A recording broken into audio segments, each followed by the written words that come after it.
الحمد للہ رب العالمین والعاقبۃ للمتقین والصلاة والسلام علی سید الانبیاء والمرسلین محمد وعلی آلہ واصحابہ اجمعین اما بعد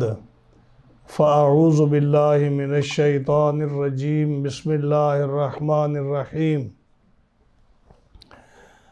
وَإِن يَرَوْا كِسْفًا مِّنَ السَّمَاءِ سَاقِطًا يَقُولُوا سَحَابٌ مَّرْكُومٌ فَذَرْهُمْ حَتَّى يُلَاقُوا يَوْمَهُمُ الَّذِي فِيهِ يُصْعَقُونَ يَوْمَ لَا يُغْنِي عَنْهُمْ كَيْدُهُمْ شَيْئًا وَلَا هُمْ يُنصَرُونَ وَإِنَّ لِلَّذِينَ ظَلَمُوا عَذَابًا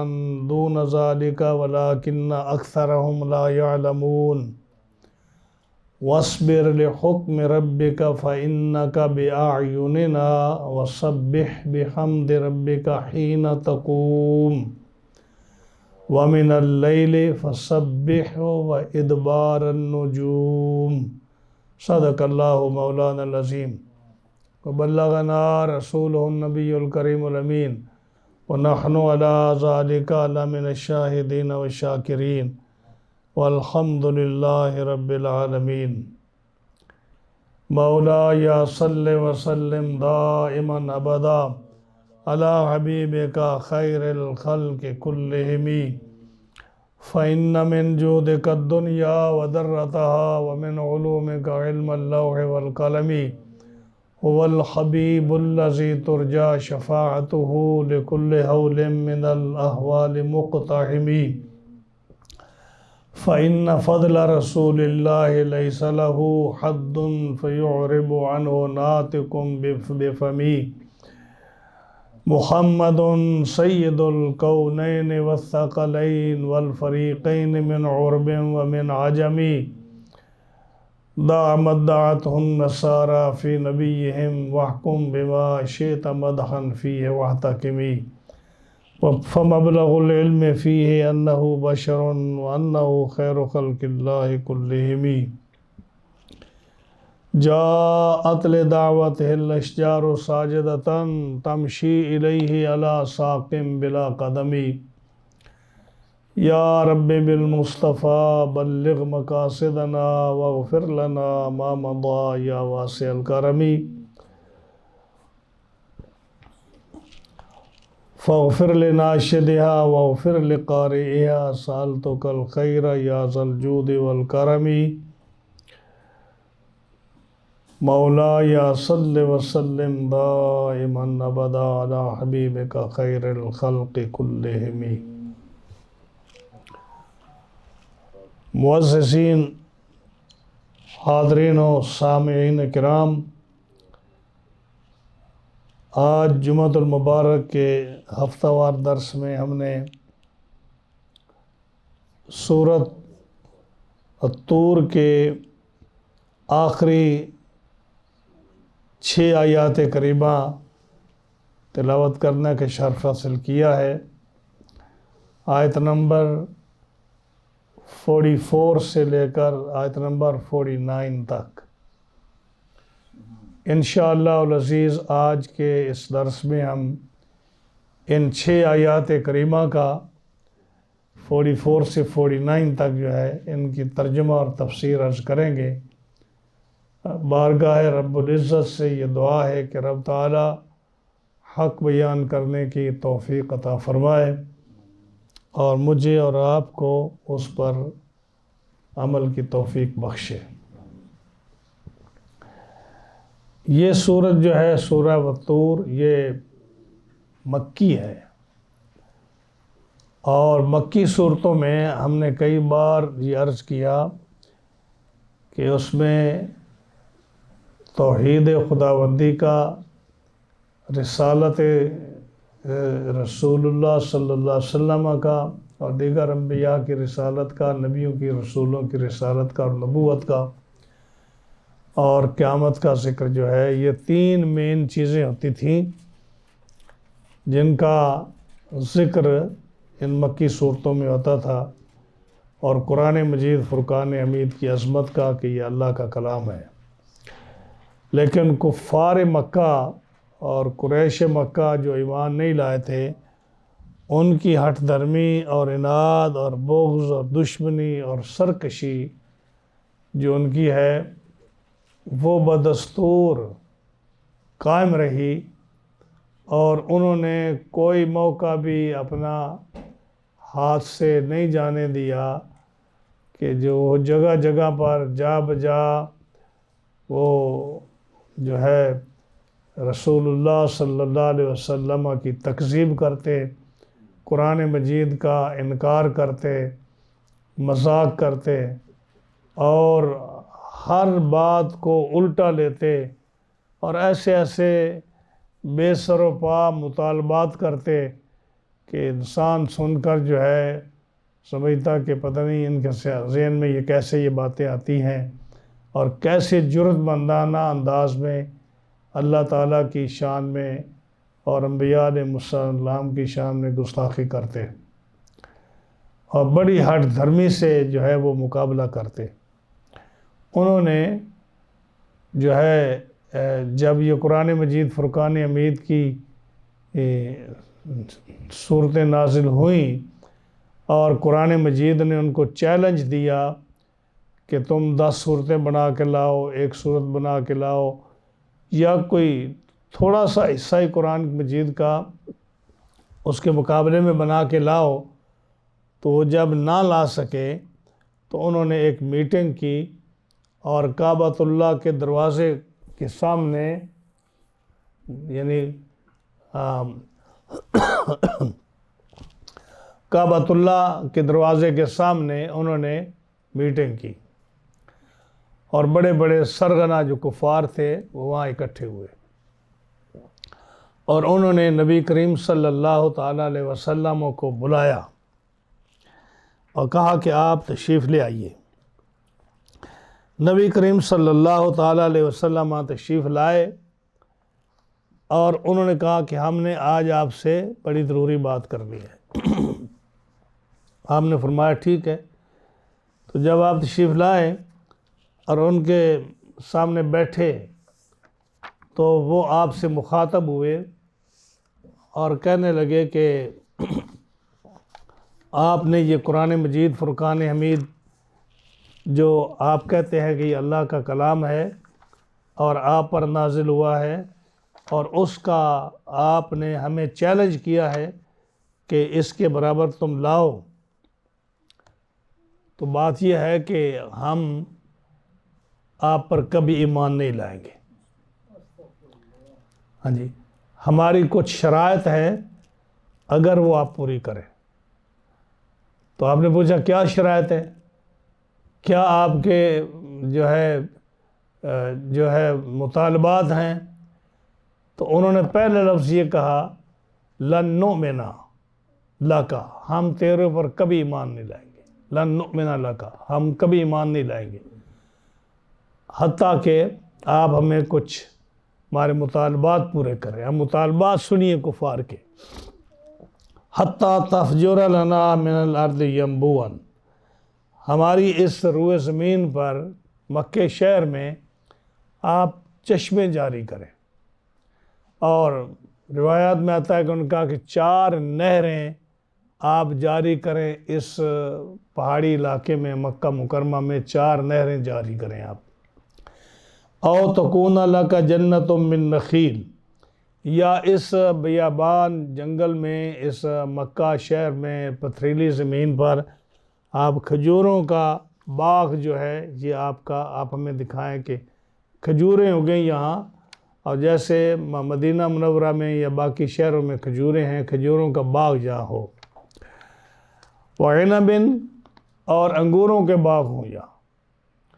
فتفجر الانہار خلالها تفجیرا، اور پھر ان باغوں کے اندر، کھجوروں کے باغوں کے اندر اور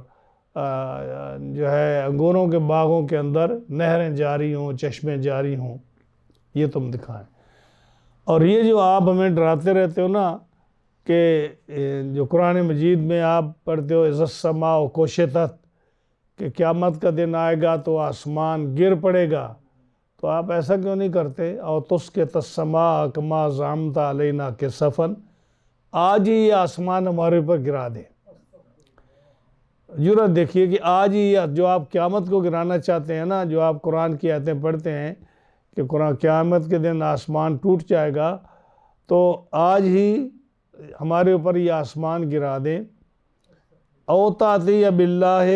والملائکۃ قبیلا، یا ایسا کریں کہ اللہ آئے ہمارے پاس یا فرشتے آئے ہمارے پاس، وہ آپ کا آ کر ہمارے سامنے، ہمارے گروپ کے سامنے، ان سرداروں کے سامنے وہ آ کر گارنٹی دیں، اور وہ کہیں کہ اللہ کہے کہ یہ میرا کلام ہے، اور فرشتے کہیں کہ یہ اللہ کا رسول ہے۔ او یکون اللہ کا بیت من زخرف، یا ایسا ہے کہ تمہارے لیے کوئی ایسا قیمتی سونے کا گھر ہو، دیواریں ہوں، مکان ہو، جس کے اندر طلائی برتن ہوں، سونے کے زیورات، چاندی وغیرہ ہو، ایسی چیزیں ہو۔ او ترقا فی السماء، یا ایسا ہے کہ آپ سیڑھی لگا کر آسمان پر چڑھ جائیں۔ ہاں جی، اور جو ہے یہ اوپر، بلکہ امیہ جو تھا نا، وہ بولا، اس نے کہا کہ اگر آپ آسمان پر سیڑھی لے کر چڑھ جائیں اور اوپر سے ہمیں کوئی پیغام لے کر آئیں، بتائیں، تو ہم پھر بھی آپ پر ایمان نہیں لائیں گے، یہاں تک کہا۔ ہاں جی، یا آپ سیڑھی لے کر چڑھ جائیں اوپر، اور وہاں سے قرآن مجید لکھا ہوا لائیں، کتاباً نقرأہ، جس کو ہم پڑھیں۔ یہ مطالبات جو ہے نا، اگر آپ مان لیں گے تو، اور ہمیں دکھائیں گے یہ چیزیں، تو پھر ہم ایمان لائیں گے۔ اگر آپ یہ نہیں دکھائیں گے تو ہم آپ پر ایمان نہیں لائیں گے۔ یہ سورہ بنی اسرائیل کی آیت نمبر جو ہے غالباً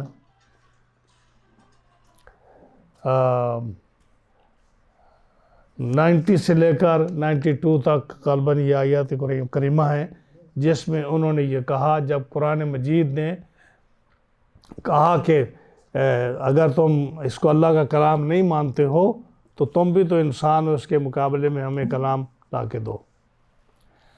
اب انہوں نے یہ جو کہا نا کہ آسمان جو ہے اس کو ہمارے اوپر گراؤ، اس کا ذکر سورہ شعراء میں بھی، سورہ شعراء کی آیت نمبر 187 میں بھی آتا ہے، فَأَسْقِطْ عَلَيْنَا كِسَفًا مِّنَ السَّمَاءِ إِن كُنتَ مِنَ الصَّادِقِينَ، اگر تو سچا ہے تو پھر آسمان جو ہے نا ہمارے اوپر اس کا ایک ٹکڑا گرا دے، ہمارے اوپر گرے۔ یا اسی طرح سورہ بنی اسرائیل کی آیت نمبر 92 جو میں نے پڑھی ہے، اس میں بھی یہی کہا، او تسقط السماء کما زعمت علینا کسفا، کہ جیسے تم کہتے ہو کہ آسمان کا ٹکڑا ہمارے اوپر قیامت میں گرے گا، تو آج گرا دو، ہمارے اوپر کیوں نہیں گراتے ہو؟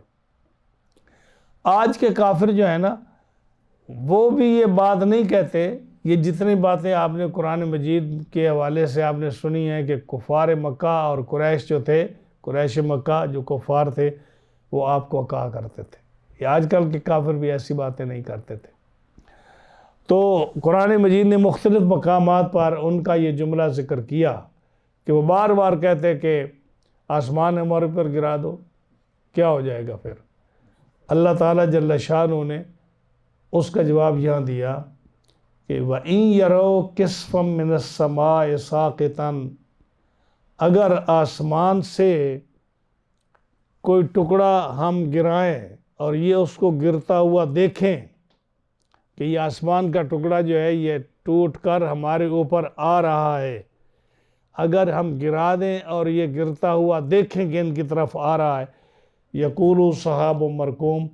تو اس وقت بھی یہ آپ پر ایمان نہیں لائیں گے اور کہیں گے یہ آسمان کا ٹکڑا نہیں ہے،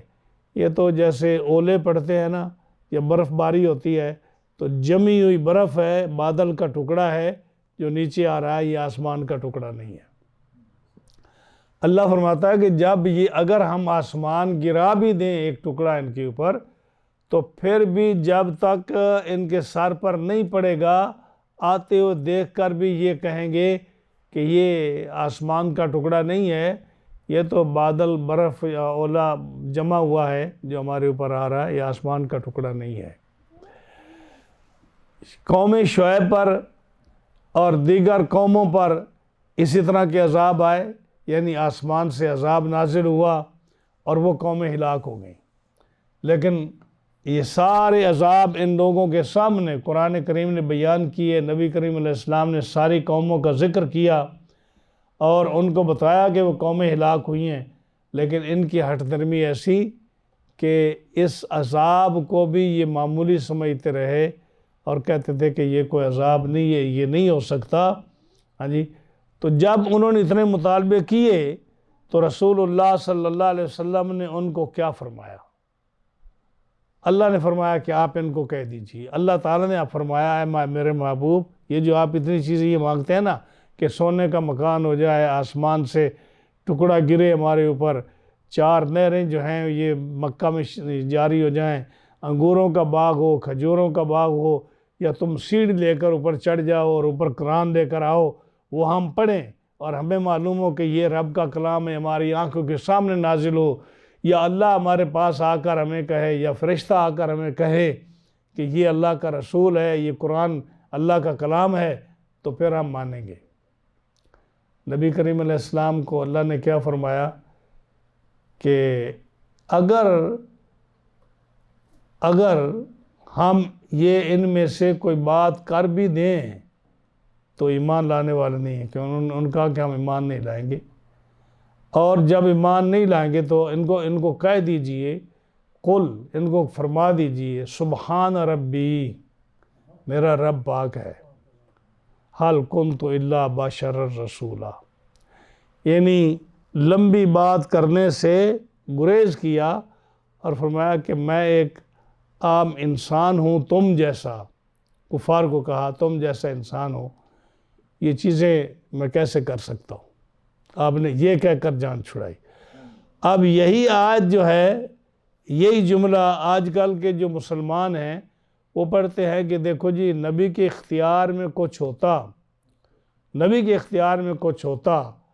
تو کیوں کہتے حل کنت الا بشر رسولا؟ جی مجھے اچھی طرح یاد ہے، ہمارے گاؤں کا نمبردار جو تھا، جب میں طالب علم تھا تو میں چھٹی پر گھر آیا تو اس نے مجھے رمضان میں غالباً چھٹی ہوتی تھی تو اس نے مجھے یہی آیت بتائی کہ وہ جیل سے آیا تھا نیا،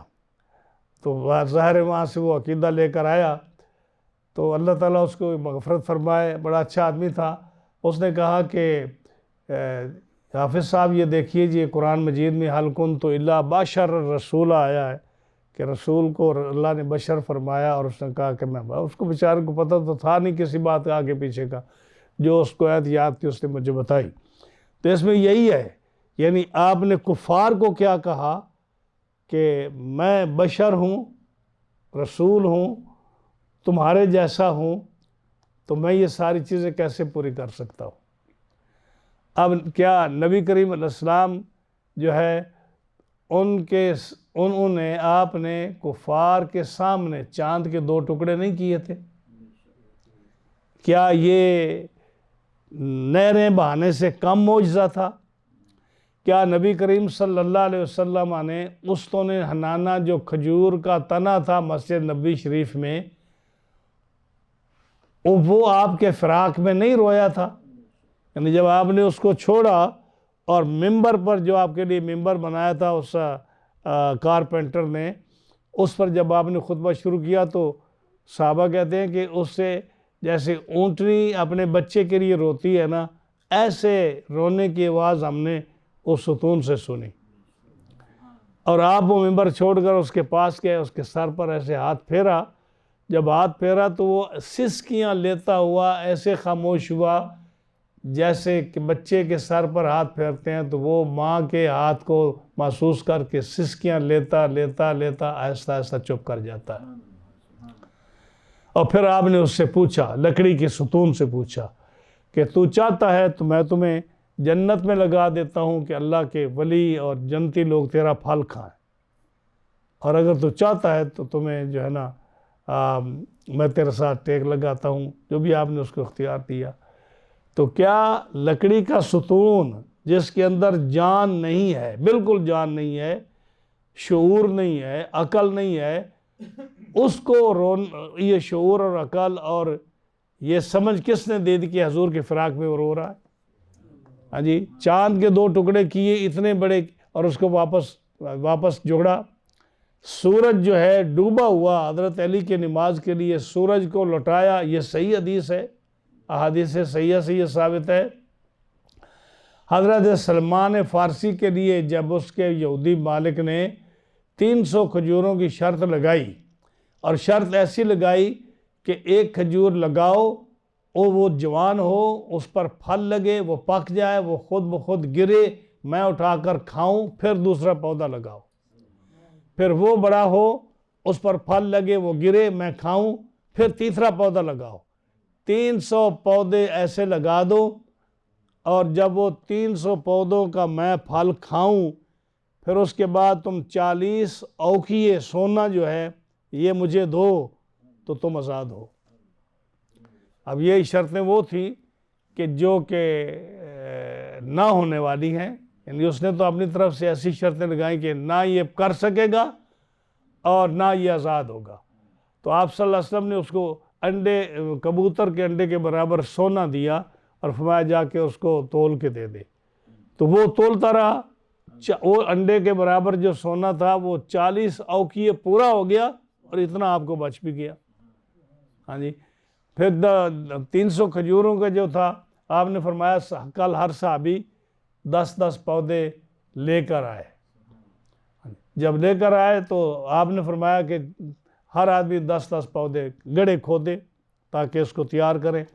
تو کہنے لگا حضور اس نے تو یہ شرط لگائی ہے کہ 1 پودا لگائے، پھر اس کو وہ جوان ہو، اس کا پھل گرے، میں کھاؤں،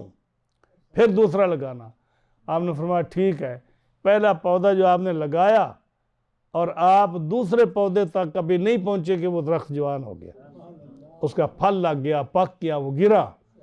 فرمایا سلمان اپنے مالک کو کہو کہ وہ کھاتا رہے اور دیکھتا چلا جائے۔ 300 کھجور سرور عالم ہتھا نال لگائی۔ جب یہ لگائی نا تو ویکھ یہودی مسلم ہویا، جگ وچ پائے گی دعائی۔ آج بھی جو 74 تک یہ پچھلی سینچری جو تھی 1974 تک وہ سلمان فارسی کا باغ مدینہ منورہ میں رہا ہے۔ اگر کسی آدمی نے وہ دیکھا ہے تو 74 تک وہ 2 کھجوروں کا باغ جو ہے نا وہ پوری 300 کھجوریں تو نہیں رہی، لیکن 2 کھجوروں کے درخت جو تھے نا اس میں 300 سے وہ 74 تک رہے ہیں۔ اور اس باغ کی میں نے بھی زیارت کی ہے۔ جب میں نے زیارت کی، جب میں گیا 78 میں، تو وہ درخت کے پودے جلے ہوئے تھے جو ان لوگوں نے جلا دیا کہ لوگ وہاں زیارت کے لیے جاتے تھے، اور شاہ خالد نے اس کو جلوا دیا تھا کہ لوگ یہاں شرک کرتے ہیں۔ تو کیا یہ آپ مجھے بتائیے کہ کیا درخت لگانا اور دوسرے گڑھے تک پہنچنے تک درخت جوان ہو جائے اور اس کا پھل گر جائے، کیا یہ معجزہ کم تھا جو کہتے ہیں کھجوروں کا باغ لگا دے اور اس کے اندر چشمے جاری ہوں؟ کیا نبی کریم علیہ السلام نے پیالے کے اندر جب ہاتھ رکھا ایسے تو اس سے 5 چشمے جاری نہیں ہوئے؟ جب صحابہ نے شکایت کی کہ ہمارے پاس پانی نہیں ہے، اور آپ نے فرمایا کہ اپنے لشکر میں پانی تلاش کرو، کسی کے پاس ہے، تو وہ تھوڑا تھوڑا جو کسی کے پاس تھوڑا بچا تھا، ایک پیالے کے اندر وہ پانی لے کر حضور کی خدمت میں حاضر ہوئے۔ آپ نے ایسے ہاتھ مبارک رکھا تو 5 انگلیوں سے 5 چشمے جاری ہو گئے۔ اعلیٰ حضرت عظیم البرکت اسی حدیث کا ترجمہ کیا، فرماتے ہیں انگلیاں ہیں فیض پر، ٹوٹے ہیں پیاسے جھوم کر، ندیاں پنجاب رحمت کی ہیں جاری واہ واہ۔ یعنی آپ کے دست انگلیوں سے چشمے جاری ہوئے۔ تو کیا انگلیوں سے جو چشمے جاری ہو رہے ہیں یہ ان 4 نہروں سے کم ہیں جس کا وہ مطالبہ کر رہے ہیں؟ لیکن آپ نے کیوں ان کو کہا کہ میں یہ پورا نہیں کرتا؟ کیوں کہ آپ رحمت للعالمین بن کر آئے تھے، اللہ کی سنت یہ قائم ہے کہ جب کافر قوم معجزہ مانگتی ہے نبی سے اور نبی وہ معجزہ دکھا دیتا ہے اور قوم ایمان نہیں لاتی تو اس کا رزلٹ کیا ہوتا ہے؟ اللہ کا عذاب آ جاتا ہے، قوم ختم ہو جاتی ہے۔ اسی لیے قوم عاد ختم ہوئی، قوم سمود ختم ہوئی، قوم شعیب ختم ہوئی، اور جو ہے قوم نوح ختم ہوئی۔ یہ ساری قوموں پر عذاب کیوں آئے؟ کہ نبی سے معجزہ مانگا، انہوں نے معجزہ دکھایا اور پھر وہ ایمان نہ لائے۔ تو نبی کریم علیہ السلام یہ نہیں چاہتے تھے کہ میں جو ہے ان کے لیے بد دعا کروں یا اللہ کا عذاب ان پر آئے، اور قرآن مجید نے صاف فرمایا ما کان اللہ لیعذبہم وانت فیہم، اللہ ان کو عذاب نہیں دے گا جب تک کہ آپ ان کے اندر موجود ہیں۔ ہاں جی، ورنہ یہ کوئی ایسی بات نہیں۔ نبی کریم علیہ السلام کی شان تو یہ ہے کہ ایک گنگیا نو گلاں کرا جاندا ہے۔ ہاں جی، ایک گنگیا نو گلاں کرا جاندا ہے، ایک پتھراں نو کلمہ پڑھا جاندا ہے۔ کیا ابو جہل کے ہاتھ میں کنکریوں نے کلمہ نہیں پڑھا جب اس نے کہا کہ اے نبی صلی اللہ علیہ وسلم، اگر تو سچا نبی ہے تو بتاؤ کہ میرے ہاتھ میں کیا ہے؟ گر رسولی چیست در دستم نہاں، میرے ہاتھ میں نے کیا چھپایا ہوا ہے؟ اگر آپ اللہ کے سچے رسول ہیں تو مجھے بتاؤ کون ہے؟ آپ نے فرمایا میں بتاؤں یا وہ خود بتائیں کہ ہم کیا ہے؟ ہاں جی، مولانا روم فرماتے ہیں کہ پھر انہیں کنکریوں نے کلمہ پڑھا، لا الہ الا اللہ اشہد ان لا الہ الا اللہ، کنکریوں نے پڑھا کلمہ، لیکن اس کے باوجود ابو جہل ایمان نہیں لایا۔ ہاں جی، تو حضور صلی اللہ علیہ وسلم نے کون سا معجزہ نہیں دکھایا؟ اس سے بڑے بڑے معجزہ دکھائے۔ یہ گنگیاں نو گلاں کرا جاندا ہے، یہ پتھراں نو کلمہ پڑھا جاندا ہے، یہ سکیاں کھجوراں اگا جاندا ہے۔ ہاں جی، یہ سورج نو الٹا لوٹا جاندا ہے۔ ہاں جی، سورج نو الٹا لوٹا جاندا ہے، محمد دا رتبہ خدا جاندا ہے، خدا دی شان مصطفیٰ جاندا ہے۔ تو جب انہوں نے کہا نا کہ جی ہمارے اوپر آسمانوں کا ٹکڑا گرا دیں، ہاں جی، اتنے سخت الفاظ اور ایسی یعنی جرأت رب تعالیٰ کے سامنے اور اللہ کے رسول کے سامنے، تو اللہ نے فرمایا وَإِن يَرَوْا كِسْفًا مِّنَ السَّمَاءِ، اگر آسمان سے کوئی ٹکڑا گرتا ہوا یہ دیکھیں، ساکتاً، اگر گرتا ہوا دیکھیں، تو آسمان اگر ہم گرا دیں اور یہ گرتا ہوا آسمان کا ٹکڑا دیکھیں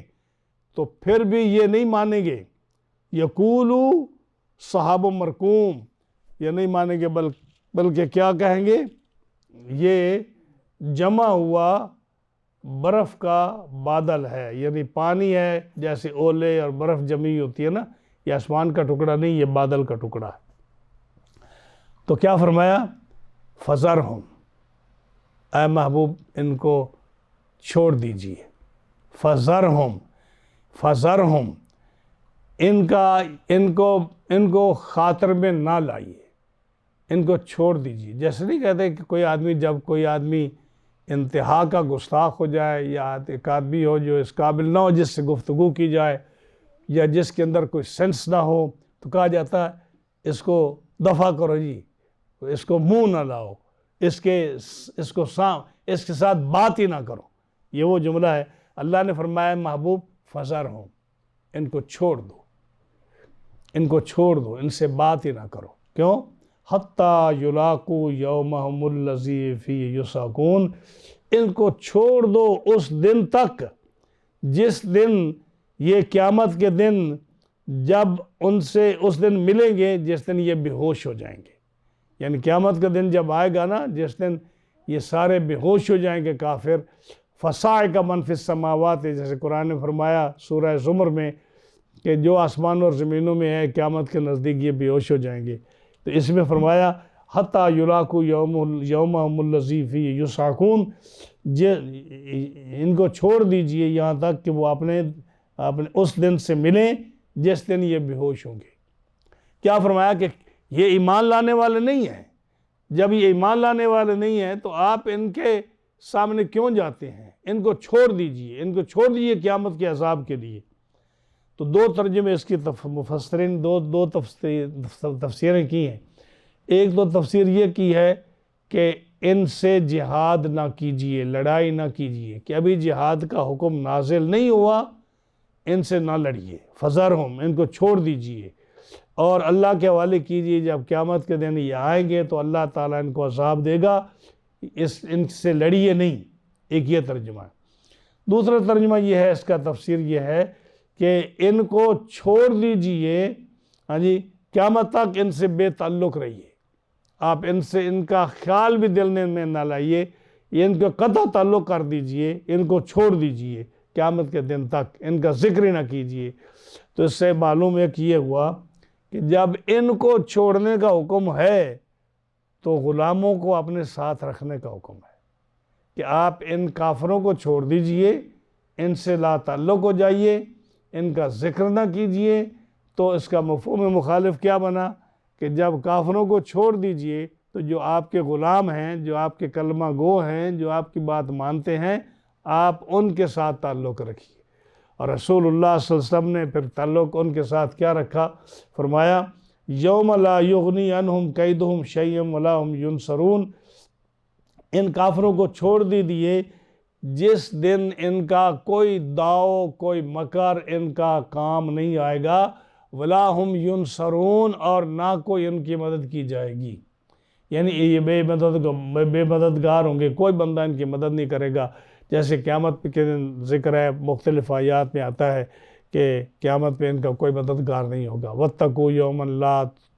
تَجْزِي نَفْسٌ عَن نَفْسٍ شَيْئًا وَلَا يُقْبَلُ مِنْهَا شَيْئًا وَلَا هُمْ يُنصَرُونَ، کہ جس دن ان کی کوئی مدد نہیں کی جائے گی، کوئی فدیہ ان سے قبول نہیں کیا جائے گا، کوئی ان کی سفارش نہیں کی جائے گی، کوئی جان ان کے بدلے میں فدیہ نہیں بنے گی، کوئی مال ان کے لیے کام نہیں آئے گا۔ تو فرمایا جیسے ان کی کوئی مدد نہیں ہوگی، ان کو چھوڑ دیجئے۔ لیکن جو اللہ کے نیک بندے ہیں، جو حضور کی امتی ہیں، حضور سے محبت رکھنے والے ہیں، ان کی مدد بھی کی جائے گی، ان کی ہیلپ بھی ہوگی، ان کی شفاعت بھی ہوگی۔ جیسے کہ آپ دیکھتے ہیں کہ فرمایا کہ جب انسان مومن مرتا ہے تو کافر کی کوئی مدد نہیں ہوتی،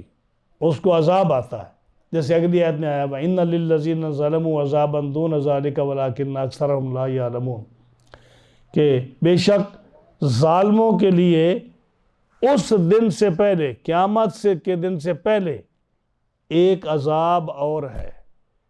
اور وہ کون سا عذاب ہے؟ اس کی مختلف تفسیریں علماء نے کی ہیں کہ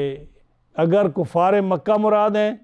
تو ان کے لیے جو قحط سالی کا عذاب ہے، جیسے سورہ دخان میں آتا ہے کہ 7 سال متواتر قحط سالی رہی عرب میں، 7 سال، اور اتنا قحط آیا کہ لوگ جب آسمان کو دیکھتے تو ان کو آسمان نظر نہیں آتا تھا، ان کو دھواں نظر آتا تھا، دھواں نظر آتا تھا، نظر اتنی کمزور ہو گئی تھی۔ اور اس وقت جو ہے پھر کفار مکہ میں سے بعض حضور صلی اللہ علیہ وسلم کی خدمت میں حاضر ہوئے، غالباً ابو سفیان حاضر ہوا یا کوئی اور کافر حاضر ہوا، اور کہا کہ اے اللہ کے رسول، کیا یہ آپ کی قوم نہیں ہے؟ یہ قریش آپ کا قبیلہ ہی ہے نا، تو آپ کیوں ان کو عذاب میں مبتلا کرتے ہیں؟ ان کے لیے دعا فرمائیے۔ آخر کار وہ آپ کے قدموں میں آئے اور آپ سے کہا 7 سال کے بعد، اور ان کا قحط پھر ختم ہوا۔ تو فرمایا ایک عذاب ان کا اور آنے والا، یا تو یہ عذاب مراد ہے، قحط سالی مراد ہے، یا اس سے مراد بدر کا میدان ہے کہ بدر میں 70 کافر مارے گئے، یہ عذاب ہے، یا اس سے مراد ہے کہ عذاب قیامت سے پہلے کہ جب یہ مرنے لگیں گے تو کافر کو سخت ترین عذاب ہوگا۔ تو یہ بھی ہے کہ کافر کا عذاب بہت سخت ہوگا، اتنا سخت ہے کہ اگر صرف اسرائیل علیہ السلام کی شکل کو اگر کافر دیکھے گا تو اور کوئی بھی عذاب نہ دے اللہ تعالیٰ ان کو، تو یہ عذاب ہی کافی ہے جو وہ شکل کافر کے سامنے حضرت اسرائیل علیہ السلام اپنی بنا کر آتے ہیں۔ اسی طرح قبر میں جو عذاب ہے، النار یعرضون علیہا غدوا وعشیا، سورہ مومن میں رب فرماتا ہے کہ کافر پر صبح و شام عذاب پیش کیا جاتا ہے، اس کو دکھایا جاتا ہے۔ جیسے مومن کو جنت دکھائی جاتی ہے کہ یہ تیرا مقام ہے، کافر کو جہنم دکھائی جاتی ہے کہ یہ تیرا مقام ہے، جب تو جہنم میں جائے گا تو اس جگہ پہ جائے گا۔ تو فرمایا وَإِنَّ لِلَّذِينَ ظَلَمُوا عَذَابًا دُونَ ذَلِكَ، بے شک ظالموں کے لیے اس سے پہلے بھی ایک عذاب ہے، وَلَٰكِنَّ أَكْثَرَهُمْ لَا يَعْلَمُونَ، لیکن وہ اس عذاب کو جانتے نہیں ہیں، جانتے نہیں، کیونکہ ابھی عذاب آیا نہیں تو کسی کو اندازہ نہیں۔ اس کی مثال ہے جیسے اب بکرے کو آدمی ذبح کرتا ہے تو بکرے کو ذبح ہونے سے پہلے پتہ نہیں ہے نا کہ موت کا کیا عذاب ہے، میں نے کیسے مرنا ہے، کیسے میں نے ذبح ہونا ہے، ہاں جی۔ تو جب وہ ذبح نہیں ہوا تو اس بکرے کو کوئی پتہ نہیں کہ مجھے کیسے ذبح کیا جائے گا، مجھے کتنی تکلیف ہوگی۔ اسی طرح کفار جو ہیں جب ان کو عذاب نہیں آیا تو ان کو کیسے پتہ چلے گا کہ ہمارے اوپر کتنا عذاب ہے، اس لیے تو اس کا مذاق کرتے تھے۔ لیکن جب قیامت کے دن عذاب ان کے سامنے آئے گا تو اس وقت ان کی کیا حالت ہوگی؟ وہ کہیں گے یا اللہ ہمیں واپس دنیا میں بھیج، اب ہم بڑے نیک بن جائیں گے، تیری ہر بات کو مانیں گے، ہم کسی کی طرف کی گستاخی نہیں کریں گے، تیرے فرمان کو ہم مانیں گے، یا اللہ ہمیں واپس دنیا میں بھیج۔ لیکن پھر تو اللہ تعالیٰ کسی کو واپس نہیں بھیجے گا۔ تو یہ اتنے ڈھیٹ قسم کے کافر تھے کہ جن کو اتنے سخت قسم کے جملے حضور صلی اللہ علیہ وسلم کو بولتے اور اتنے مطالبات کرتے، لیکن آپ صلی اللہ علیہ وسلم کو اللہ نے فرمایا کہ میرے محبوب آپ ان کو چھوڑ دیجئے، ان کے منہ نہ لگیے۔ اور آگے ایک نسخہ فرمایا اللہ تعالیٰ نے اپنے محبوب صلی اللہ علیہ وسلم کو کہ یہ آپ کو بہت تکلیف دیتے ہیں، آپ کو ساحر کہتے ہیں، آپ کو مجنون کہتے ہیں، آپ کو شاعر کہتے ہیں، آپ کو جادوگر کہتے ہیں،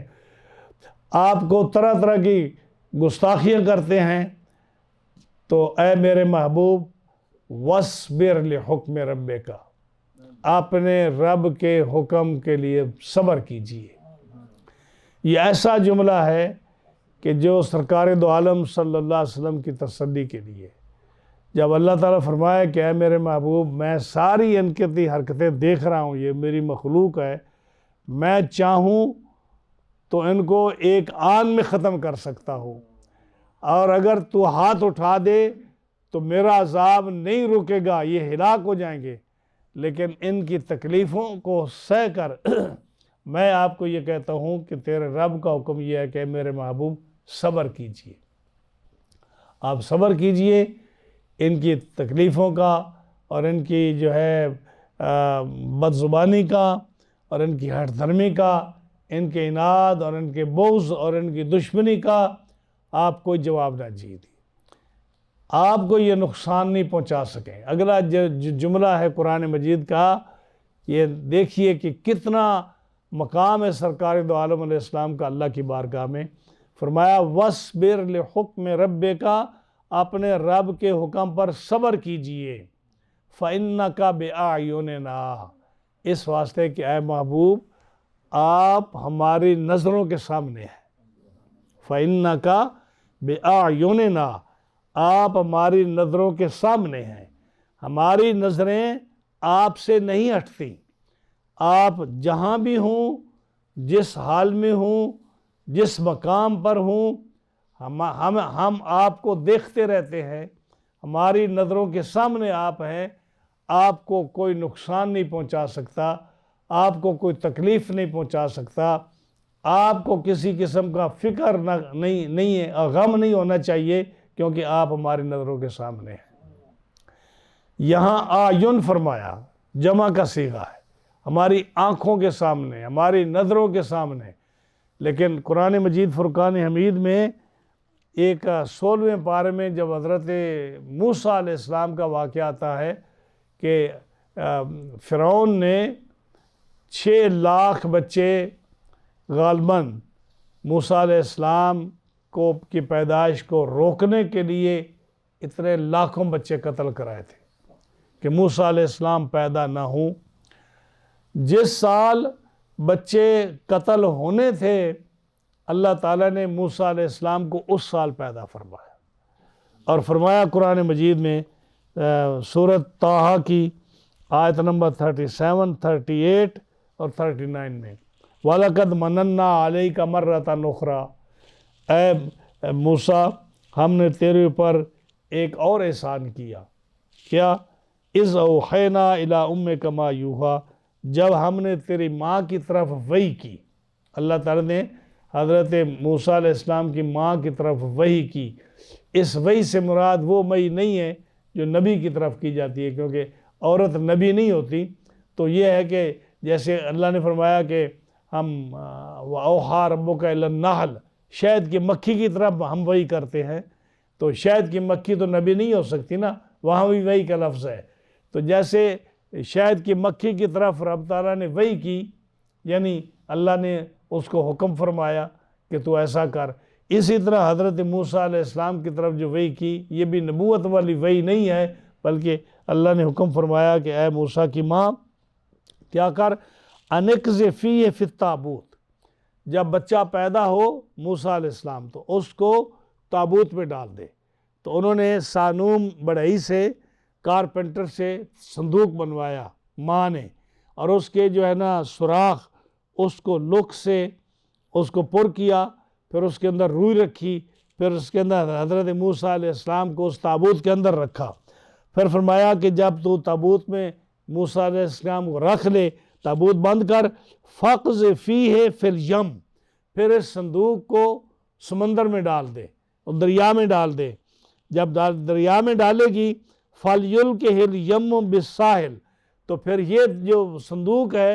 ہم دریا کو حکم کریں گے کہ اس کو فرعون کے محل کے سامنے ڈال دے۔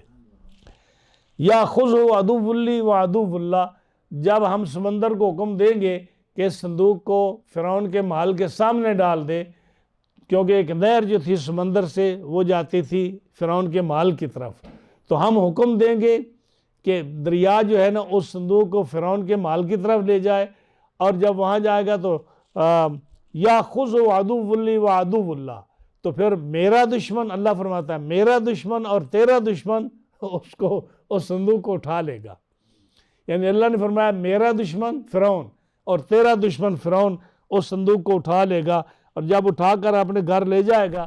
تو پھر آگے ہم کیا کریں گے، وَأَلْقَيْتُ عَلَيْكَ مَحَبَّةً مِّنِّي، پھر ہم جو ہے نا تیرے اندر محبت ڈال دیں گے کہ تمہیں آسیہ دیکھے گی جو فرعون کی بیوی ہے وہ بھی محبت کرے گی، اور فرعون دیکھے گا تو وہ بھی محبت کرے گا آپ سے، اور آپ کو کوئی نقصان نہیں پہنچا سکے۔ ہاں جی، تو محبت وَأَلْقَيْتُ عَلَيْكَ مَحَبَّةً مِّنِّي۔ اگلی آیت میں فرمایا وَلِتُصْنَعَ عَلَىٰ عَيْنِي، اور فرمایا کہ ہم یہ اس لیے کر رہے ہیں کہ ہم اپنی آنکھ کے سامنے تمہیں رکھیں گے۔ دیکھو نا، یعنی تو اس کو بیٹے کو صندوق میں ڈال دے، صندوق سمندر میں ڈال دے، پھر سمندر کو ہم حکم دیں گے کہ تم اس کو فرعون کے محل کی طرف لے جاؤ، تو جب وہ نکالے گا میرا اور تیرا دشمن اس صندوق کو، تمہیں دیکھے گا تو ہم تیرے اندر محبت ڈال دیں گے، تو جو بھی تمہیں دیکھے گا پھر محبت سے تمہیں پالے گا۔ یعنی میرا بھی دشمن تیرا بھی دشمن، لیکن دشمن کے گھر میں اے موسیٰ ہم آپ کو پالیں گے۔ ہاں جی، اور اس کے دل میں آپ کی محبت ہوگی، وہ بیٹا سمجھ کر پالے گا۔ کیوں؟ وَلِتُصْنَعَ عَلَىٰ عَيْنِي، میری آنکھ، اللہ فرماتا ہے میری آنکھ کے سامنے تو رہے گا اور تیری حفاظت رہے گی۔ دیکھو موسیٰ علیہ السلام کو رب نے پالا فرعون کے گھر میں، تو یہاں عین فرمایا، ایک آنکھ کا ذکر فرمایا، لیکن رب کی تو ایک آنکھ یا دو آنکھوں کا ذکر صرف ہمارے سمجھانے کے لیے، یہ نہیں کہ رب کی ایک آنکھ ہے یا دو آنکھیں ہیں یا کتنی آنکھیں ہیں، وہ ان آنکھوں سے پاک ہے، صرف ہمیں سمجھانے کے لیے قرآن مجید میں ایسے الفاظ آتے ہیں کہ وہ عین آنکھ کہتا ہے تو ہمیں سمجھ آتی ہے کہ ہم اپنے اوپر قیاس کرتے ہیں کہ جیسے ہم دیکھتے ہیں اسی طرح، تاکہ ہماری سمجھ میں بات آ جائے، ورنہ اللہ تعالیٰ کے لیے ہاتھ اور آنکھیں اور پیر اور چہرہ اس طرح نہیں ہے جیسے قرآن مجید میں اس کے الفاظ ہیں، تو یہ متشابہات میں سے ہے۔ تو فرمایا کہ میری آنکھ کے سامنے اے موسیٰ تو پلے گا، ایک آنکھ کا ذکر فرمایا، لیکن جب رسول اللہ صلی اللہ علیہ وسلم کا ذکر آیا تو فرمایا وَاصْبِرْ لِحُکْمِ رَبِّکَ، اے میرے محبوب اپنے رب کے حکم کے لیے صبر کیجئے، ان کی مشقتوں کو، تکلیفوں کو برداشت کیجئے، تمہیں کوئی ضائع نہیں ہونے دے گا، اس لیے فَإِنَّكَ بِأَعْيُنِنَا، تو ہماری محبت والی نظروں کے سامنے ہے۔ اور دیکھ لیجئے سرکار کو کتنی دشمنی ہوئی، یعنی پورا قبیلے جو قریش کے قبیلے تھے سارے وہ تلوار لے کر آپ کے گھر کے سامنے کھڑے ہیں، اور تیار ہیں آپ کو شہید کرنے کے لیے، لیکن جب آپ نکلتے ہیں تو جبریل آئے اور انہوں نے کہا حضور اب چلیے آپ باہر، تو آپ نے سورہ یاسین شروع کی، اور جب سورہ یاسین کی چند آیات پڑھتے ہوئے آپ نے ہاتھ میں وہ مٹی تھی، کنکریاں تھیں، آپ نے ایسے پھینکی تو سارے کی آنکھوں میں پڑ گئیں اور ان کو نیند آ گئی، اور آپ درمیان سے نکل گئے۔ جب نکل گئے تو اس کے بعد جو ہے جب ان کو آنکھیں کھلیں اور ہوش آیا تو کہنے لگے کہ بھئی وہ تو یہاں نہیں ہے، چلے گئے۔ اب ان کو فکر پڑا کہ کہاں چلے گئے۔ تو دیکھیے کہ اتنے کافروں سے جو تلواریں لے کر کھڑے ہیں، دشمن ہیں آپ کے، شہید کرنے کے لیے آئے ہیں، اللہ تعالیٰ نے اپنے محبوب علیہ السلام کی کیسے حفاظت فرمائی۔ واللہ یعصمک من الناس۔ پھر آپ کا پہرا ہوتا تھا مدینہ پاک میں، تو جب اللہ نے سورہ مائدہ کی آیت نازل کی تو فرمایا کہ آپ اللہ کی حفاظت میں ہیں، تو نبی کریم علیہ السلام نے پھر وہ پہرا ہٹا دیا۔ جب اللہ کی حفاظت میں ہم ہیں تو ہمیں پہرے دار رکھنے کی ضرورت نہیں ہے، پھر پہرا بھی آپ کا ختم ہو گیا۔ تو احد میں دیکھیے، بدر میں دیکھیے، اور کئی مقامات پر دیکھیے کہ جہاں بھی آپ کو کسی قسم کی کوئی تکلیف مشکل آئی، اللہ تعالیٰ نے آپ کو محفوظ فرمایا۔ تبوک کی واپسی پر آپ کو یہودی نے ایک کھائی میں گرانا چاہا، وہاں سے اللہ نے آپ کو محفوظ رکھا۔ احد کے میدان میں وہ جو کیا نام تھا اس کا، جو امیہ بن خلف کا بھائی، کعب بن امیہ غالباً اس کا نام ہے، اس نے کہا تھا کہ میں گھوڑے کو اس لیے پالتا ہوں، روزانہ اس کو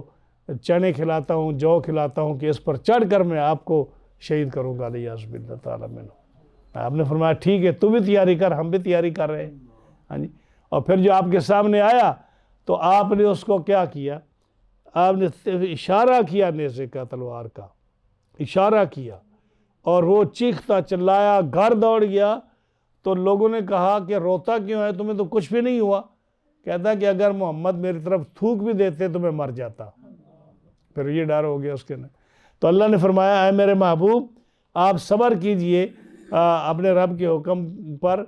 فَإِنَّكَ بِأَعْيُنِنَا، تو ہماری نظروں میں ہے، تو ہماری حفاظت میں ہے، ہم آپ کو دیکھتے رہتے ہیں۔ اسی طرح کی ایک آیت جو ہے سورہ شعراء میں آپ دیکھیے، سورہ شعراء میں سورہ شعراء کی آیت نمبر 217، 218، 219، اللہ فرماتا ہے کہ وَتَوَكَّلْ عَلَى الْعَزِيزِ الرَّحِيمِ، اے میرے محبوب اپنے رب جو عزیز اور رحیم ہے، غالب اور مہربان ہے، رحیم ہے، مرسیفل ہے، اس پر توکل کیجئے۔ الذی یراک حین تقوم، جو آپ کو دیکھتا رہتا ہے جب آپ عبادت کے لیے کھڑے ہوتے ہیں۔ جب آپ الذی یراک حین تقوم، جب بھی آپ کھڑے ہوتے ہیں عبادت میں، رکوع کرتے ہیں، سجدہ کرتے ہیں، قیام کرتے ہیں، نماز میں جب کھڑے ہوتے ہیں، یا ویسے ہی جب کھڑے ہوتے ہیں، اللہ آپ کو دیکھتا رہتا، الذی یراک حین تقوم، آپ کو دیکھتا رہتا ہے جب آپ کھڑے ہوتے ہیں۔ وَتَقَلُّبَكَ فِي السَّاجِدِينَ، اور یہ ابھی نہیں دیکھتا، اس وقت سے دیکھ رہا ہے جب آپ آدم علیہ السلام سے لے کر حضرت عبداللہ تک، حضرت حوا سے لے کر حضرت آمنہ تک، جب آپ اپنے ماں باپ کی پشتوں میں منتقل ہوتے چلے آ رہے ہیں، رب تعالیٰ کی نظر میں آپ ہیں، اور رب تعالیٰ اس وقت سے آپ کو دیکھ رہا ہے۔ وَتَقَلُّبَكَ فِي السَّاجِدِينَ، یعنی آدم علیہ السلام سے آپ کا نور منتقل ہوا حضرت شیس علیہ السلام، حضرت شیس علیہ السلام سے منتقل ہوا ان کے صاحبزادوں میں، اسی طرح چلتا چلتا حضرت نوح علیہ السلام، اس کے بعد چلتا چلتا ابراہیم علیہ السلام، اسماعیل علیہ السلام۔ تو یہ جتنے بھی آباء و اجداد میں ماں باپ کی پشتوں میں حضور کا نور منتقل ہوتا رہا، اللہ فرماتا ہے ہم دیکھ رہے تھے، ہماری نظروں میں یہ آپ کا جو ہے نا تبدیلی، ایک باپ سے دوسرے باپ میں، ایک ماں سے دوسری ماں میں یہ جو آ رہی ہے، یہ ہم دیکھتے رہے۔ الذی یراک حین تقوم وتقلبک فی الساجدین، اور فرمایا ہم آپ کو منتقل کر رہے تھے ایک مومن سے دوسرے مومن کی طرف۔ ساجدین کا لفظ ہے نا، تو سجدہ کرنے والا کون ہوتا ہے؟ مومن ہوتا ہے۔ تو اس لیے اس بات پر علماء کا اتفاق ہے کہ نبی کریم علیہ السلام کے آباء و اجداد، ماں باپ، حضرت آمنہ سے لے کر حضرت حوا تک اور حضرت عبداللہ سے لے کر حضرت آدم علیہ السلام تک سارے موحد مومن، بعض نبی تھے، بعض ولی تھے، اور بعض جو تھے وہ مومن مسلمان موحد تھے۔ اگر وہ زمانہ ایسا تھا جس میں کوئی نبی نہیں ہے یا کوئی دین نہیں رہا تو وہ موحد تھے، یعنی اللہ کی توحید پر ایمان رکھنے والے تھے۔ جیسے حضرت عبداللہ، آج لوگ بڑی جرأت سے کہتے ہیں، بڑی گستاخی کرتے ہیں کہ حضور کے والد حضرت عبداللہ جو تھے وہ مومن نہیں تھے، حضور کی والدہ حضرت آمنہ مومنہ نہیں تھیں، ہاں جی، لیکن قرآن فرماتا ہے کہ ہم آپ کو آدم سے عبداللہ تک اور حوا سے آمنہ تک ہم نے آپ کو ایک سجدہ کرنے والے سے دوسرا سجدہ کرنے والا جو تھا، ایک مومن سے دوسرے مومن کی طرف ہم آپ کو منتقل کرتے آئے۔ اور علامہ جلال الدین سیوطی رحمۃ اللہ علیہ اپنی کتابوں میں لکھتے ہیں کہ جب سے آدم علیہ السلام کی پیدائش ہوئی ہے اور حضور علیہ السلام تک کا زمانہ آیا ہے، کوئی دور ایسا نہیں گزرا کہ زمین مومن سے خالی رہی ہو، زمین مومن سے خالی رہی ہو۔ کم از کم 7-10 بندے جو ہے مومن رہے ہیں، اور وہ کون ہیں؟ وہ جس میں حضور علیہ السلام کا نور منتقل ہوتا رہا ہے، وہ مومن رہے۔ اور اس سے نبی کریم علیہ السلام فرمایا خرجتم من اصلاب الطاہرین الی الارحام الطاہرات، میں جب آیا ہوں تو میں پاک پشتوں سے، یہ پشت ہوتی ہے مرد کا نطفہ یہاں سے چلتا ہے، میں پاک پشتوں سے پاک رحموں میں منتقل ہوا ہوں، یعنی میرے آباء و اجداد میں کوئی بھی ایسا نہیں ہے جو مشرک ہو، کوئی بھی ایسا نہیں ہو جو زانی ہو، کوئی بھی ایسا نہیں گزرا جو اس طرح کا ہو جس کے اندر شرک کی بو آتی ہو۔ خرجت من اصلاب الطاہرین الی الارحام الطاہرات، پاک پشتوں سے پاک رحموں کی طرف آیا ہوں۔ اور ایک حدیث میں فرمایا کہ میں نکاح سے آیا ہوں، بے حیائی سے نہیں آیا۔ میرے والدین نے پورے سلسلے میں انہوں نے نکاح کیا ہے، اور کبھی اس طرح بے حیائی اور گناہ کے سلسلے میں منتقل نہیں ہوا۔ تو یہاں کیا فرمایا کہ اللہ تعالیٰ آپ کو دیکھتا رہتا ہے جب آپ کھڑے ہوتے ہیں عبادت کے لیے، رکوع کرتے ہیں، قیام کرتے ہیں، سجدہ کرتے ہیں، اللہ آپ کو دیکھتا رہتا ہے۔ اور وَتَقَلُّبَكَ فِي السَّاجِدِينَ، اور جب آپ کو ایک باپ سے دوسرے ماں کی طرف منتقل کیا رب نے، پورے اس جتنا بھی آپ کا سلسلہ نسب ہے، اللہ آپ کو دیکھ رہا ہے کہ اس نے آپ کو ایک مومن سے دوسرے مومن کی طرف منتقل کیا۔ یہاں بھی فرمایا اپنے رب کے حکم پر صبر کیجئے، فَإِنَّكَ بِأَعْيُنِنَا، آپ ہماری حفاظت میں ہیں، کوئی آپ کو نقصان نہیں پہنچا سکے گا، کوئی آپ کو تکلیف نہیں پہنچا سکے گا، ہاں جی، آپ ہماری حفاظت میں ہیں۔ اب آپ کیا کیجئے؟ اگلا جملہ جو ہے یہ آپ کے لیے اللہ نے فرمایا، اور ہم سب کے لیے بھی ہے، جو حضور کے اتباع کرنے والے ہیں نا، ان کے لیے بڑی خاص عبادت ہے، خاص حکم ہے، غور سے سنیے اس کو۔ فرمایا کہ تو اب صبر کر، اور تو اپنے رب کی نظروں کے سامنے ہے، اس کی حفاظت میں ہے، تو اب ایسا کر وَسَبِّحْ بِحَمْدِ رَبِّكَ حِينَ تَقُومُ، جب آپ کھڑے ہونا تو اپنے رب کی تسبیح اور حمد بیان کیا کر۔ یہاں مفسرین نے کیا فرمایا؟ حضرت ابن جریر وہ مفسر جو فرماتے ہیں کہ اس کا مطلب یہ ہے کہ رات کو جب جاگو، رات کو سوئے ہوئے جب آپ کی آنکھ کھلے جاگو، تو اس وقت کھڑے ہو کر اللہ کی تسبیح اور اللہ کی حمد بیان کرو، سبحانک اللہم و بحمدک، یا سبحان اللہ والحمدللہ، یہ پڑھا کیجیے۔ ابن جریر نے یہ کہا۔ جب ابن جریر نے یہ کہا تو اس کے بعد جو ہے مختلف علماء نے اس کی جو ہے تشریح کی، اور انہوں نے کیا فرمایا؟ فرمایا کہ ہر مصیبت سے بچنے کے لیے، جیسے آپ ہماری حفاظت میں ہیں، جو آدمی یہ تسبیح پڑھے گا وہ بھی ہماری حفاظت میں آ جائے گا۔ جو آدمی یہ تسبیح پڑھے گا، اے محبوب آپ بھی یہ تسبیح پڑھیے، اللہ کی حفاظت میں آ جائیں گے، اور جو بھی آدمی یہ تسبیح پڑھے گا وہ ہماری حفاظت میں آ جائے گا۔ اس لیے کہتے ہیں کہ آج میں دیکھ رہا تھا ایک تفسیر میں کہ نبی کریم صلی اللہ علیہ وسلم نے فرمایا کہ جو شخص صبح فجر کے وقت اور عشاء کے مغرب کے وقت، یعنی سورج کے طلوع ہونے کے وقت جب دن شروع ہوتا ہے اس وقت، اور جب رات شروع ہوتی ہے اس وقت پڑھ دے، یعنی طلوع آفتاب فجر کی نماز کے بعد یا مغرب کی نماز کے بعد اعوذ باللہ السمیع العلیم من الشیطان الرجیم، اور پھر سورہ حشر کی پچھلی 3 آیات پڑھے، هو اللہ الذی لا الہ الا هو عالم الغیب والشہادۃ هو الرحمن الرحیم، هو اللہ الذی لا الہ الا هو الملک القدوس السلام المؤمن المہیمن العزیز الجبار المتکبر سبحان اللہ عما یشرکون، هو اللہ الخالق البارئ المصور له الاسماء الحسنى یسبح له ما فی السماوات والارض وهو العزیز الحکیم۔ یہ 3 آیتیں پڑھے فجر، 7 اعوذ باللہ السمیع العلیم من الشیطان الرجیم یہ پڑھے، اور یہ 3 آیتیں پڑھے صبح، تو 70,000 فرشتوں کی حفاظت میں یہ سارا دن رہے گا۔ اور مغرب کی نماز کے بعد یا سورہ غروب ہونے کے وقت اعوذ باللہ السمیع العلیم من الشیطان الرجیم اور یہ 3 آیتیں سورہ حشر کی پڑھ لے تو پوری رات 70,000 فرشتوں کی حفاظت میں رہے گا۔ ہاں جی، تو فرمایا کہ اپنے رب کی تسبیح بیان کیجئے جب آپ کھڑے ہوں، اور زندگی گزارنے کا مقصد بھی یہ بتا دیا کہ زندگی گزارنے کا مقصد کیا ہے، اللہ کی رضا کے لیے زندگی گزارو اور عبادت کرو، اللہ کی تسبیح اور تحمید بیان کرو، یہ مقصد بھی یہی ہے۔ اسی طرح حضرت علامہ ابن کثیر اپنی تفسیر ابن کثیر میں اس کی تائید میں حضرت عبادہ بن صامت رضی اللہ تعالی عنہ کی ایک حدیث جو ہے وہ نقل کرتے ہیں۔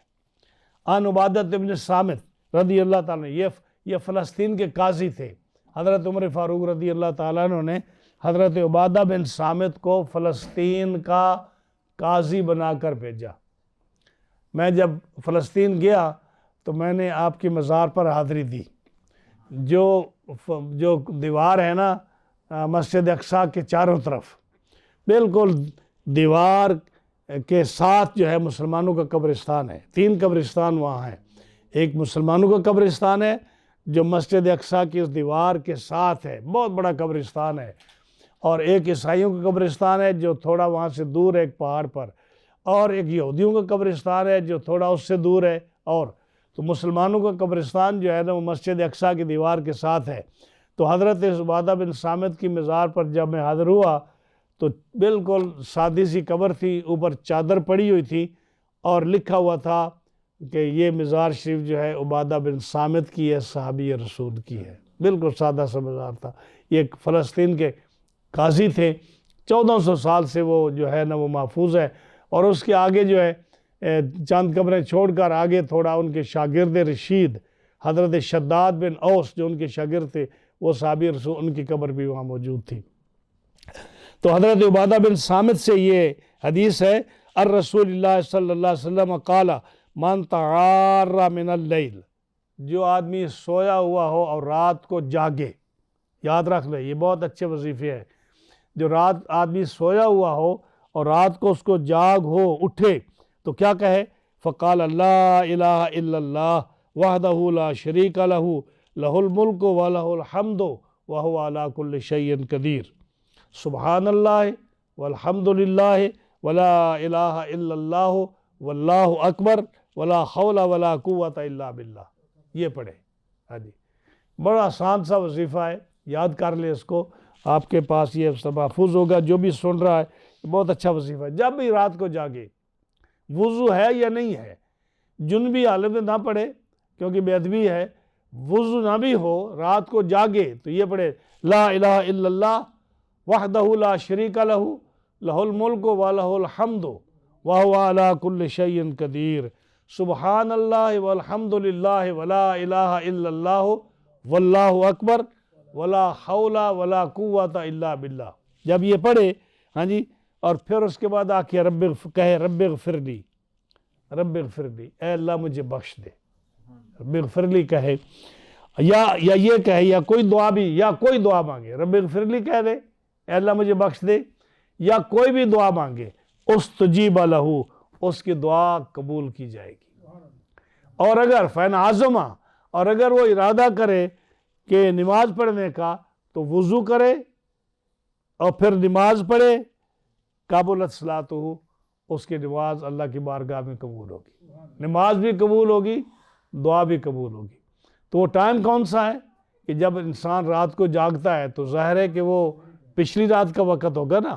تو پچھلی رات کا وقت جو ہے، اس میں علامہ صاحب تفسیر روح البیان وہ لکھتے ہیں کہ پچھلی رات کو عبادت کرنا، یہ جو ہے نماز تہجد ہوتی ہے، جو پچھلی رات کو نماز پڑھی جاتی ہے۔ وہاں قرآن مجید میں بھی آتا ہے نا، وَمِنَ اللَّيْلِ فَتَہجد بِهِ نَافِلَةً لَكَ، وَمِنَ اللَّيْلِ فَتَہجد بِهِ، کہ اے محبوب صلی اللہ علیہ وسلم رات کو نماز تہجد پڑھو، جو نفل ہے، یعنی آپ پر تو فرض تھی پہلے، بعد میں نفل کر دی گئی، تو فرمایا کہ یہ جو ہے نا رات کو تہجد پڑھو۔ مجھے کسی نے بتایا کہ کچھ لوگ کہتے ہیں جی رات کو اگر تہجد نہ پڑھ سکو نا تو آپ دن کو بھی پڑھ سکتے ہیں۔ اب میں سن کر حیران ہوا کہ بڑے لوگ عجیب عجیب مسئلے بیان کرتے ہیں کہ اگر رات کو تہجد نہ پڑھ سکو تو دن کو تہجد پڑھو، حالانکہ قرآن مجید یہ کہہ رہا ہے وَمِنَ اللَّيْلِ فَتَہجد بِهِ، کہ رات کو نماز تہجد پڑھو، رات کو، تو دن کے کیسے ہو گئی؟ ہاں جی، پھر نفلوں کی تو قضا ہے ہی نہیں، نفلوں کی قضا کیسے ہوگی؟ تو رات کو تہجد ہے، دن کو تہجد نہیں۔ اور ایک مسئلہ اور سن لیجیے، تہجد کے لیے خاص حکم ہے کہ عشاء کی نماز بندہ پڑھے، عشاء کی نماز پڑھ کر سو جائے اور پھر اٹھے، پھر جو بھی وقت رات کا ہو، چاہے رات کے 9 بج رہے ہوں، رات کے 12 بج رہے ہوں، 1 بج رہا ہو، 3 بج رہے ہوں، 4 بج رہے ہوں، پاؤں پھٹنے سے پہلے، صبح صادق سے پہلے، کسی وقت بھی انسان کی آنکھ کھل جائے، اگر وہ عشاء کی نماز پڑھ کر سویا ہے اور سونے کے بعد اٹھا ہے، اب یہ تہجد کا ٹائم ہے۔ جو آدمی رات کو عشاء کی نماز نہ پڑھے، ساری رات جاگتا رہے، اس کی وہ تہجد نہیں ہے۔ نفل ہوں گے، نفل کہہ سکیں گے، لیکن تہجد نہیں ہے۔ جو آدمی عشاء کی نماز پڑھ کر سویا نہیں ہے، جاگتا رہا ہے، تو وہ اگر رات تہجد پڑھتا ہے، اس کے بھی نفل ہے، ثواب ملے گا اس کو، لیکن تہجد نہیں کہلائے گی۔ تہجد وہ کہلاتی ہے جو عشاء کی نماز پڑھنے کے بعد آدمی سو جائے اور پھر اس کی آنکھ کھلے تو وہ نماز پڑھے، وہ نماز تہجد ہے۔ اور رسول اللہ صلی اللہ علیہ وسلم کو جس رات میں معراج ہوا، آپ نے عشاء پڑھی، عشاء پڑھ کے آپ سو گئے، اور سونے کے بعد جب تہجد کا ٹائم ہوا تو اس وقت اٹھے تو فرشتے آئے، جبریل علیہ السلام اور آپ کو معراج پر لے گئے۔ تو اس کے بعد آپ نے کیا کیا کہ آپ نے فرمایا کہ یہ وقت بڑا مبارک تھا، کہ جو تہجد کا وقت ہے، کہ مجھے عشاء کی نماز کے بعد فرشتہ آسمانوں پر لے گیا، میں نے معراج کی سیر کی، معراج شریف کیا، تو آپ نے ہمیشہ کے لیے پھر جو وطروں کا ٹائم ہے نا، وہ تہجد کے ساتھ آپ نے ملا دیا۔ آپ ہمیشہ جو وطر پڑھتے تھے وہ تہجد کے ساتھ پڑھتے تھے۔ آپ پہلے نفل پڑھتے اور بعد میں جو ہے نا، جو آخری 2 رکعتیں ہوتی نا، اس کے ساتھ ایک اور ملا کر 3 رکعت تہجد پڑھ کر آپ نماز مکمل فرما دیتے۔ تو کوئی آدمی اگر صحیح معنوں میں معراج شریف کی معیت اور برکات حاصل کرنا چاہتا ہے تو وہ پچھلی رات کو نماز تہجد ادا کرے، سورج کے پاؤں کے پھٹنے سے پہلے پہلے۔ تو اسی کا حکم فرمایا کہ اے میرے محبوب، اپنے رب کی حمد بیان کرو، تسبیح بیان کرو، ہی نہ تقوم، جب کھڑے ہو۔ ہاں جی، جب کھڑے ہو تم۔ اور اس سے مراد جو ہے نا ایک اور بھی ہے کہ جو حضرت ابو ہریرہ رضی اللہ تعالیٰ عنہ سے حدیث ہے، وہ فرماتے ہیں کہ نبی کریم علیہ السلام نے فرمایا کہ یہ جو ہے نا سبح بحمد ربک حین تقوم ہو، کہ جب تم کھڑے ہو تو اس وقت اللہ کی تسبیح بیان کرو اور حمد بیان کرو۔ تو آپ نماز پڑھتے ہو نا، سبحانک اللہم و بحمدک و تبارک اسمک و تعالی جدک و لا الہ غیرک۔ یہ اسی آیت سے ثابت ہے کہ جب حین تقوم، جب تم نماز کے لیے کھڑے ہو تو اس وقت کیا کرو؟ سبح، تسبیح پڑھو، بحمدک، اور اللہ کی حمد بیان کرو۔ اب دیکھو، سبحانک اللہم یہ تسبیح ہو گئی، وبحمدک یہ اللہ کی حمد ہو گئی۔ تو یہ سبحانک اللہم وبحمدک و تبارک اسمک و تعالی جدک و لا الہ غیرک۔ اور مسلم شریف کی روایت ہے مسلم شریف کی روایت ہے حضرت عمر رضی اللہ تعالیٰ عنہ سے، انہ کان یقول ھذا ابتداء الصلاۃ، حضرت عمر فاروق رضی اللہ تعالیٰ نے، یہ مسلم شریف کی حدیث ہے، جب نماز شروع کرتے تو سبحانک اللہم و بحمدک و تبارک اسمک و تعالی جدک و لا الہ غیرک پڑھتے آپ۔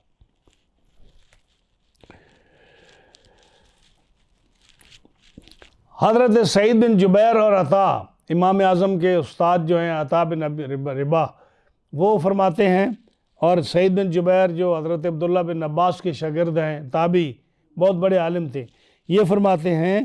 کہ اس آیت کا مطلب یہ ہے، اے کل حین تقوم من مجلس کا، جب آپ کسی مجلس میں بیٹھے ہوں، جیسے آپ جاتے ہیں نا لوگوں کے پاس بیٹھتے ہیں، دوستی مسجد میں یا باہر یا کسی گھر میں یا کسی مقام پہ بیٹھتے ہیں، اور اس میں بہت ساری لغو باتیں ہو جاتی ہیں، بیہودہ باتیں ہو جاتی ہیں، سیاست کی باتیں چھڑ جاتی ہیں، خاندان کی باتیں چھڑتی ہیں، بہت سارے باتیں غلط اور صحیح جو ہے ہر قسم کی باتیں ہو جاتی ہیں۔ ہاں جی، حضرت ابو ہریرہ سے روایت ہے، ان ابی ہریرہ رضی اللہ تعالیٰ عنہ انہ قال من جلس فی مجلس، جب کوئی آدمی کسی مجلس میں بیٹھے، فقاصر فی لغتہ، اس میں بیہودہ بکواس بازی اور ہر قسم کی غلط صحیح باتیں جو ہے، غلط صحیح بہت قسم کی باتیں مکس ہو جائیں، اور آدمی جو ہے اس کے منہ سے ہول فول ہر قسم کی باتیں نکل جائیں، تو فقال قبل ان یقوم من مجلس ہی، جب وہ مجلس ختم ہو اور اٹھے وہاں سے تو کیا کہے، سبحانک اللہم و بحمدک اشہد ان لا الہ الا انت استغفرک و اتوب الیک۔ جب یہ دعا پڑھ لینا تو اس کے ساری جو غلطیاں کوتاہیاں اور اس کے جو غلط الفاظ اس نے کہے ہیں وہ سارے ختم ہو جاتے ہیں، ختم ہو جاتے ہیں۔ بلکہ ایک روایت میں آتا ہے کہ جو اس کی غلط ہوتی ہیں نا، غلط باتیں، وہ بالکل ختم ہو جاتی ہیں، اور جو صحیح ہوتی ہیں اس کو رب تعالیٰ ان کو اور زیادہ اجر دے کر اس کو اور زیادہ مقبول اپنی بارگاہ میں کر لیتا ہے۔ تو جو بھی یہ بہت اچھی بات ہے، عام طور پر جب ہم کسی مجلس میں بیٹھتے ہیں تو اس میں فضول قسم کی باتیں چل پڑتی ہیں، لوگوں کے گلے ہوتے ہیں، شکوے ہوتے ہیں، غیبتیں ہوتی ہیں لوگوں کے، اور جو ہے ایسی باتیں ہماری زبانوں سے نکلتی ہیں جو زیب نہیں دیتی، تو اس کے بعد یہ بہت ضروری ہے، سبحانک اللہم و بحمدک استغفرک و اتوب الیک، یا سبحانک اللہم و بحمدک اشہد ان لا الہ الا انت استغفرک و اتوب الیک، یہ پڑھ دیا کریں۔ اس سے ساری وہ برائی جو ہے وہ ختم ہو جاتی ہے، اور اللہ تعالیٰ اس کو آدمی کو معاف فرما دیتا ہے۔ حضرت عطا فرماتے ہیں کہ اگر وہ مجلس اچھی ہو، یعنی اس میں کوئی برائی نہ ہو، جیسے ہم مسجد میں بیٹھتے ہیں تو اکثر اچھی باتیں ہوتی ہیں، درس وغیرہ ہوتا ہے، تو اللہ تعالیٰ اس میں اور زیادہ ثواب دیتا ہے، یعنی جتنا دینا ہے نا اس سے زیادہ ثواب دیتا ہے جب آپ یہ دعا پڑھیں۔ اور اگر اس میں کوئی غلطی ہو جاتی ہو تو وہ غلطیوں کا کفارہ بن جاتی ہے۔ ہاں جی، اسی طرح آگے فرمایا کہ آپ جب کھڑے ہوں تو اللہ کی تسبیح بیان کریں، حمد بیان کریں، وَمِنَ اللَّيْلِ، اور جب رات آئے، رات سے مراد کیا ہے، مغرب کی نماز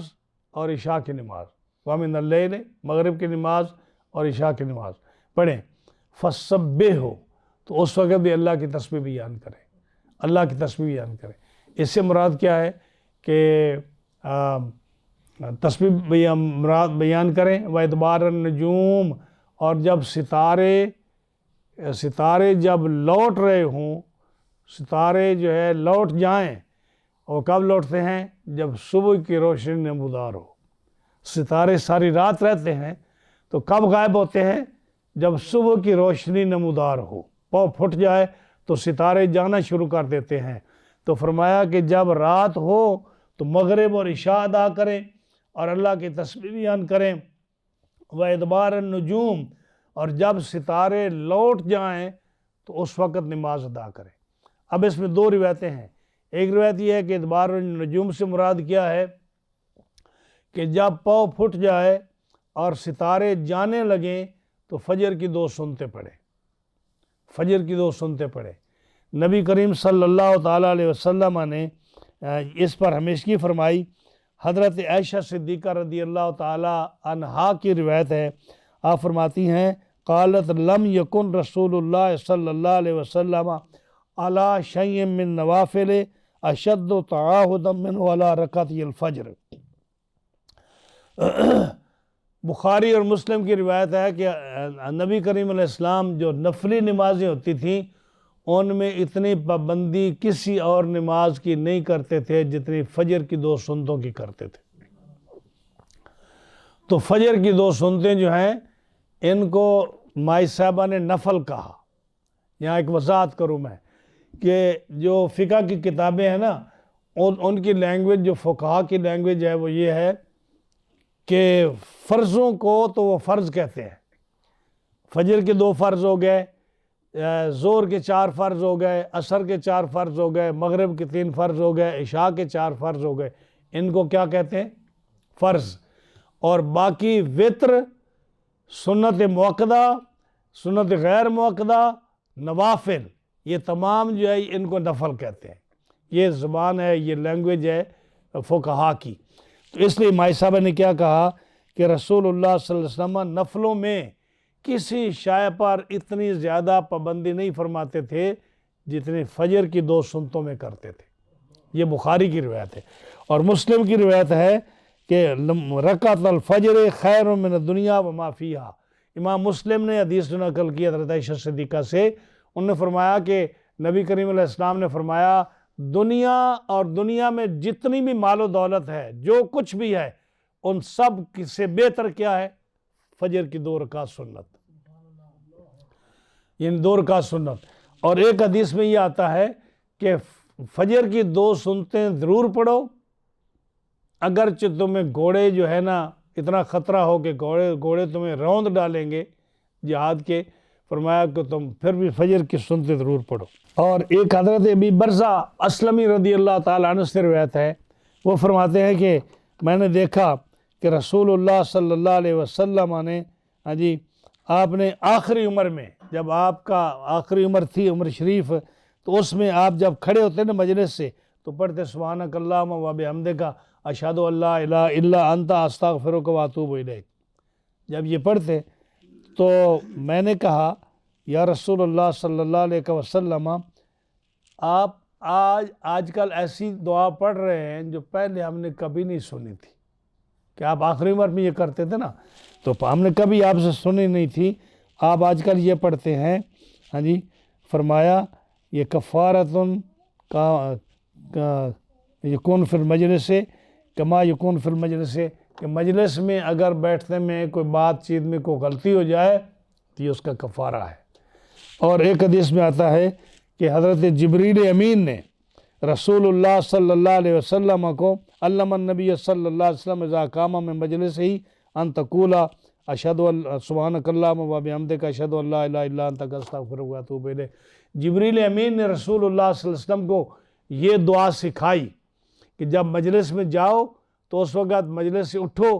تو اٹھتے ہوئے سبحانک اللہم و بحمدک اشہد ان لا الہ الا انت استغفرک و اتوب الیک یہ پڑھے تو یہ مجلس میں جتنے بات ہوتی ہیں یہ اس کا کفارہ بن جائے گا۔ تو یہ جو ہے نا حدیث پاک جو ہے یہ مختلف حدیث کی کتابوں میں یہ حدیث آتی ہے۔ تو بہرحال اس آیت میں کیا فرمایا؟ اپنے رب کے حکم پر صبر کیجئے، اس لیے کہ آپ ہماری نظروں میں ہیں، ہماری حفاظت میں ہیں، اور اے میرے محبوب آپ ان دشمنوں سے بچنے کے لیے وظیفہ جو ہے اللہ کی تسبیح بیان کی، اللہ کی حمد بیان کی، جب بھی آپ رات کو کھڑے ہوں، اور رات کو مغرب اور عشاء پڑھیں اس وقت اللہ کی تسبیح بیان کیجئے، اور فجر کی 2 سنتیں آپ پڑھ دیجئے۔ یہ جو ہے اندھیرے میں، یعنی جب ستارے چلے جائیں اور پاؤں پھٹنے سے پہلے، پھٹنے کے بعد آپ 2 رکعت سنت پڑھیں۔ اور بعض حضرات نے یہاں سے ادبار النجوم سے مراد لیا ہے کہ فجر کے 2 فرض پڑھیں، فجر کے 2 فرض پڑھیں۔ ایک اور مسئلہ چونکہ بات ہو رہی ہے، میں آخری مسئلہ بیان کروں کہ فجر کی جو نماز کا ٹائم ہے نا وہ ہے پاؤں پھٹنے سے لے کر سورج کے طلوع ہونے تک۔ اس ٹائم میں کوئی آدمی نفل نہیں پڑھ سکتا سوائے 2 سنتیں فجر کی اور 2 فرض فجر کے، اس کے علاوہ سوائے قضا نماز کے اور کوئی نماز نہیں پڑھ سکتا۔ اگر تہجد پڑھ رہا ہے تو تہجد جو ہے پاؤں پھٹنے سے پہلے ختم کرے، صرف اس کا وہی ٹائم ہے، اس کے بعد کوئی ٹائم نہیں، دن کو آپ تہجد نفل نہیں پڑھ سکتے۔ اور جو فجر کے نماز کا ٹائم ہے اس میں صرف 2 سنتیں ارلی مختصر تلاوت کے ساتھ، اور اس کے بعد جو ہے 2 رکعت فرض پڑھیں فجر کے، یہی 4 رکعتیں پڑھ سکتے ہیں۔ ہاں اگر کسی نے کوئی قضا نماز پڑھنی ہے جو فرض ہے وہ قضا دے سکتا ہے، اس کے علاوہ کوئی نفل اس ٹائم میں نہیں پڑھ سکتا۔ یہ تھی سورۃ والطور جس کی 49 آیات تھی، سورہ نمبر 52 تھا، یہ آج ختم ہوئی، اس کے 2 رکوع ہی ختم ہوئے۔ انشاءاللہ العزیز زندگی رہی تو اگلے درس میں سورہ نجم شروع ہوگی جو سورۃ 53 ہے اور اس کے 3 رکوع ہیں۔ بڑی مارکۃ الآراء سورت ہے، اس کے اندر حضور کے معراج کا ذکر ہے۔ بڑی اچھی گفتگو ہوگی، بڑی اچھی بات ہوگی، اس میں بہت اچھے مسائل ہوں گے، تو یہ ضرور جو ہے نا اگلے درس سے بلکہ سورہ نجم کیا، سورہ نجم، قمر، الرحمن، واقعہ، حدید، اب ساری صورتیں جو آ رہی ہیں چھوٹی چھوٹی صورتیں، ان کے اندر بڑے مسائل ہوں گے۔ اللہ تعالیٰ کی بارگاہ میں دعا ہے کہ رب تعالیٰ ہمیں اس درس کو کنٹینیو رکھنے کی توفیق عطا فرمائے اور ہمیں صحت عطا فرمائے کہ ہم اس مشن کو پورا کر سکیں۔